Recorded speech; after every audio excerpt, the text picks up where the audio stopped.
Hello അസ്സലാമു അലൈക്കും. അപ്പോൾ ഇതേപോലെ നല്ല സോഫ്റ്റ് ആയിട്ടുള്ള ഉണ്ണിയപ്പത്തിൻ്റെ റെസിപ്പി ആയിട്ടാണ് ഞാൻ വന്നിരിക്കുന്നത്.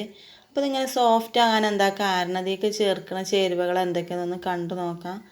എല്ലാവരും പറയും ഉണ്ണിയപ്പം ചുട്ടാൻ ഭയങ്കര ഹാർഡാണെന്നൊക്കെ പറയും. ഇതേപോലെ ചെയ്ത് നോക്കിയാൽ ഭയങ്കര സോഫ്റ്റ് ആയിക്കാരം. അപ്പോൾ ഒരു കിലോൻ്റെ അടുത്ത് പച്ചരി ഞാൻ വെള്ളത്തിലിട്ടൊരു 3-4 മണിക്കൂർ വെച്ചിനി.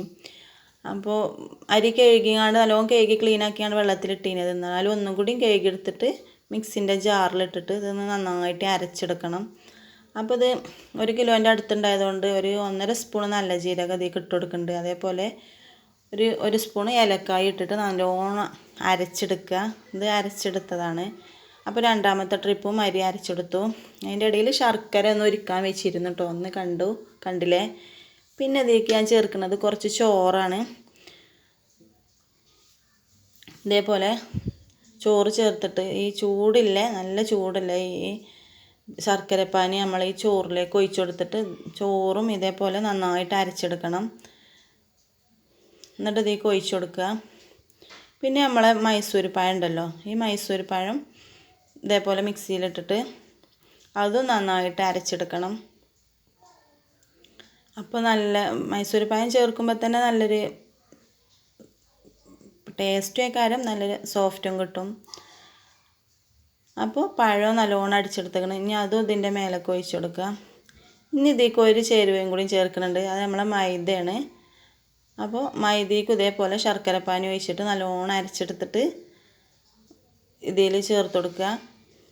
അപ്പോൾ നമ്മളെ പാത്രം ഇതെല്ലാം പാടെ ഇപ്പോൾ നിറഞ്ഞു വന്നു കേട്ടോ. ഇനി നന്നായിട്ട് മിക്സ് ചെയ്ത് കൊടുക്കുക. എല്ലായിടത്തും ഇതെല്ലാം ഒരേപോലെ യോജിപ്പിച്ച് എടുക്കണം. ഇനി ബാക്കിയുള്ള ശർക്കരപ്പാനിയും കൂടി ഇങ്ങനെ ഒഴിച്ച് കണ്ട് ഒന്ന് ലൂസാക്കി എടുക്കുകയാണ്. മാവ് നല്ല ടൈറ്റ് ആവരുത്. ടൈറ്റ് ആയാൽ ഇങ്ങനെ ഒരു ഉള്ളൊക്കെ വേകാത്ത പോലെ നിൽക്കും. അപ്പോൾ നല്ല സോഫ്റ്റ് ഇട്ടുണ്ടെങ്കിൽ അത്യാവശ്യം മാവ് കുറച്ചൊക്കെ ലൂസാവണം. നല്ല ലൂസ് വേണ്ട, അതിനൊരു പാകത്തിന്. അപ്പോൾ ഇതിലേക്ക് കുറച്ച് ഉപ്പിട്ട് കൊടുത്തിക്കണം, മധുരം ബാലൻസ് ചെയ്യാൻ വേണ്ടിയിട്ട്. പിന്നെ കുറച്ച് അപ്പസോഡ ഇട്ടുകൊണ്ട് നന്നായിട്ട് മിക്സ് ചെയ്ത് വെക്കുകയാണ്. അപ്പോൾ ഇതേ ലൂസിലാണ് കേട്ടോ. ഈ ലൂസിൽ ഇങ്ങനെ നല്ല ടൈറ്റും അല്ല നല്ല ലൂസും അല്ലാത്ത രീതിയിൽ. അപ്പോൾ ഇതൊരു 4 മണിക്കൂർ 3.5 മണിക്കൂർ ഞാനിങ്ങനെ മാറ്റി വെച്ചു. അപ്പോഴത്തേക്ക് പഴമൊക്കെ ചേർത്തുകൊണ്ട് നല്ലോണം നരച്ച് വന്നിക്കണേ. ഇനി ഇത് നല്ലോണം ഇളക്കിയിട്ട് നമ്മൾ ചുട്ടെടുക്കുകയാണ്. അതിൻ്റെ മുമ്പ് നമുക്ക് ഇതിലേക്ക് ഇടാൻ വേണ്ടിയിട്ട് കുറച്ച് തേങ്ങാക്കൊത്തൊന്ന് മൂപ്പിച്ചെടുക്കുക. അതിന് മിൽമ നെയ്യ് ഒഴിച്ചിട്ട് ചട്ടി നല്ലോണം ചൂടായി വന്നേക്ക് തേങ്ങാക്കൊത്തിട്ട് കൊടുക്കുക. ഇതേപോലെ ഈ ചോറും ഈ മൈദയും പഴമൊക്കെ ചേർത്ത് ഉണ്ടാക്കിയ നല്ല സോഫ്റ്റ് തന്നെയാണ് കേട്ടോ ഉണ്ണിയപ്പത്തിന്. വായിലിട്ട് അലിഞ്ഞു പോകുന്നൊക്കെ പറഞ്ഞിട്ടില്ല, അതേപോലെ കാരം ഇങ്ങനെ ഒന്ന് ചെയ്ത് നോക്കൊണ്ട് ചെയ്യാത്തവർ. അപ്പോൾ നമ്മൾ തേങ്ങാക്കൊത്ത് നല്ലോണം മൂത്ത് വന്നിക്കണം. ഇത് നമുക്ക് നമ്മളെ മാവിലേക്ക് ഒഴിച്ചു കൊടുക്കുക. അപ്പോൾ നല്ല ചൂടുണ്ടാകുമ്പോൾ ഇത് ഇളക്കി കൊടുക്കണം കേട്ടോ, അല്ലെങ്കിൽ പൊടി പെട്ടെന്ന് വെന്ത് പോകും. അപ്പോൾ പഴം ചേർക്കുമ്പോൾ ചിലപ്പോൾ ഇതിനെ ചോറ് ചേർക്കണം എന്നൊക്കെ വിചാരിക്കും. ഒരു കുഴപ്പമില്ല ഇതിൻ്റെ കൂടെ ചേർത്താൽ. പിന്നെ നല്ല ജീരകം ഇതിലിട്ട് അരച്ചേക്കാണ് അതിൻ്റെ ഒരു ചുവയ്ക്ക് വേണ്ടിയിട്ട്. അപ്പോൾ ഇത് കടിക്കാൻ വേണ്ടിയിട്ട് ഇതിന് കൂടെ ഇനി ലാസ്റ്റായിട്ട് ഒന്ന് ഇട്ട് കൊടുക്കുകയാണ് ചൂടാൻ ടൈം ആയപ്പോൾ. ഇപ്പോൾ ചട്ടി പിന്നെ എണ്ണ ഒഴിച്ച് ഫസ്റ്റ് ട്രിപ്പ് ചുട്ടത് ഇതിൽ കണ്ടിട്ടില്ല കേട്ടോ. അപ്പോൾ 2ാം ട്രിപ്പാണ് ഒഴിച്ച് കൊടുക്കുന്നത്. അപ്പോൾ നല്ലോണം ചൂടായ ചട്ടിയാണ്. അപ്പോൾ ഇത് പെട്ടെന്ന് മറിച്ചിട്ട് കൊടുക്കട്ടോ ഞാൻ, ഉണ്ണിയപ്പം ഉരുണ്ട് കിട്ടാൻ വേണ്ടിയിട്ട്. ഇത് ഇങ്ങനെ തന്നെ വെച്ചാൽ പകുതി ഇല്ല ഉണ്ണിയപ്പക്കാരം. അങ്ങനെ ചുട്ടെടുത്താലും കുഴപ്പമൊന്നുമില്ല.